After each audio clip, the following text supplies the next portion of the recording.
Assalamualaikum warahmatullahi wabarakatuh. Untuk tugas diskusi studi komparatif pendidikan dasar di berbagai negara. Diskusi sesi 11 akan membahas mengenai analisis sistem pembelajaran sekolah dasar. Bahan diskusi untuk sesi 11 yaitu: pertama, dari 10 model pembelajaran terpadu, kurikulum mana yang paling relevan di Indonesia saat ini? Yang kedua, apa saja tujuan, fungsi, landasan, prinsip-prinsip, rambu-rambu, serta tahapan pembelajaran tematik terpadu? Yang ketiga, analisa yang menjadi perbedaan antara K13 dengan kurikulum Merdeka Belajar. Dan yang terakhir, bagaimana penerapan di tempat saya mengajar. Menurut saya, model paling relevan di Indonesia saat ini yaitu model web dan integrated. Model web yaitu kurikulum 13 dengan pembelajaran tematik, artinya menghubungkan berbagai KD dalam satu pembelajaran.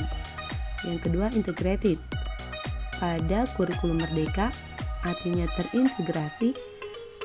Tujuannya untuk mengembangkan dan mengintegrasikan berbagai kompetensi sesuai kebutuhan belajar siswa.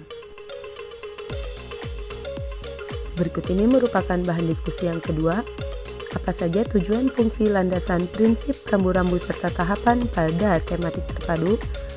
Yang pertama, saya akan membahas tujuan, yaitu mudah untuk memusatkan perhatian pada satu tema. Kedua, mengembangkan berbagai kompetensi. Yang ketiga, dengan pemahaman lebih mendalam dan bermakna. Yang keempat, bersifat kontekstual. Dan terakhir, menghemat waktu. Fungsinya yaitu untuk memberikan kemudahan bagi siswa dalam memahami dan mendalami konsep materi. Yang kedua, juga menambah semangat belajar karena materi yang dipelajari bersifat kontekstual dan bermakna. Landasannya ada 3. Di sini disebutkan landasan filosofis, landasan psikologis, dan landasan yuridis.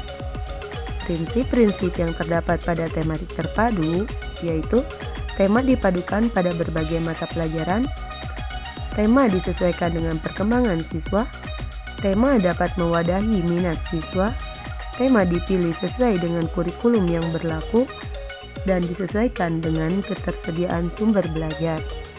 Rambu-rambu pada tematik ini yaitu: tidak semua pelajaran dapat dipadukan, KD tidak dapat dipadukan, KD yang tidak dapat dipadukan dalam tema dapat disajikan tersendiri. Selanjutnya, mengutamakan calistung dan penanaman nilai moral, serta tema dapat disesuaikan dengan karakteristik siswa. Adapun tahapan-tahapannya yaitu: pertama, memilih dan menetapkan tema. Kemudian, analisis SKL, KI, dan KD serta indikator. Yang selanjutnya, membuat pemetaan KD, indikator dengan tema.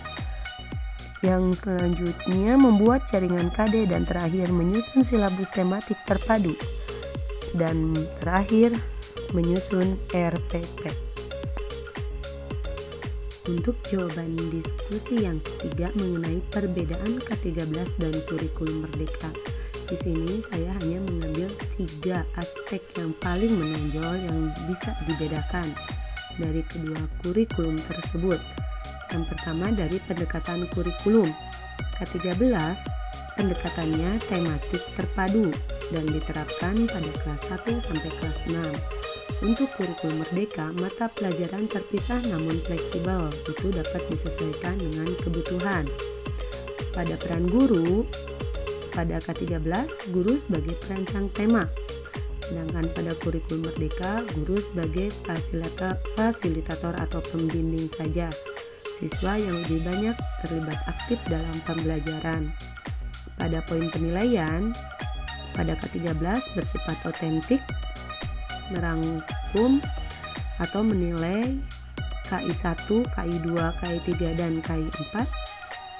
Pada kurikulum Merdeka, asesmen bersifat formatif, fleksibel, dan diagnostik. Berikutnya, bahan diskusi yang keempat, implementasi di sekolah.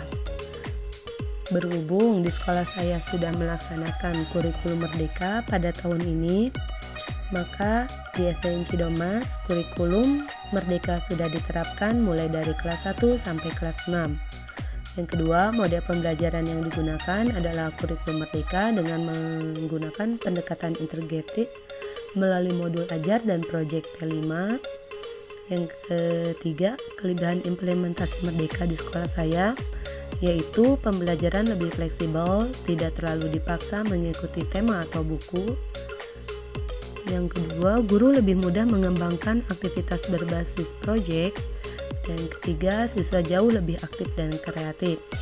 Adapun tantangan yang dihadapi yaitu pertama, guru perlu banyak pelatihan menyusun modul ajar. Yang kedua, P5 membutuhkan waktu, kolaborasi, dan anggaran. Kesimpulan untuk diskusi sesi 11 yaitu kurikulum Merdeka lebih relevan dibandingkan kurikulum 13 karena lebih sesuai dengan kebutuhan pendidikan abad ke-21.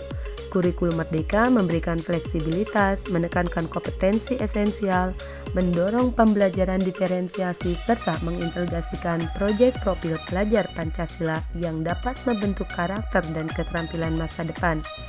Sementara itu, K13 tetap memiliki kelebihan pada struktur pembelajaran tematik, namun kurang adaptif terhadap perkembangan zaman dan kebutuhan belajar siswa. Ini adalah beberapa daftar pustaka yang saya gunakan untuk mengumpulkan informasi sebagai sumber analisis. Pada akhirnya, kurikulum yang sudah diterapkan di Indonesia semuanya baik. Namun yang terpenting, tetap kita harus menekankan atau memfokuskan kepada pendidikan karakter bangsa. Terima kasih.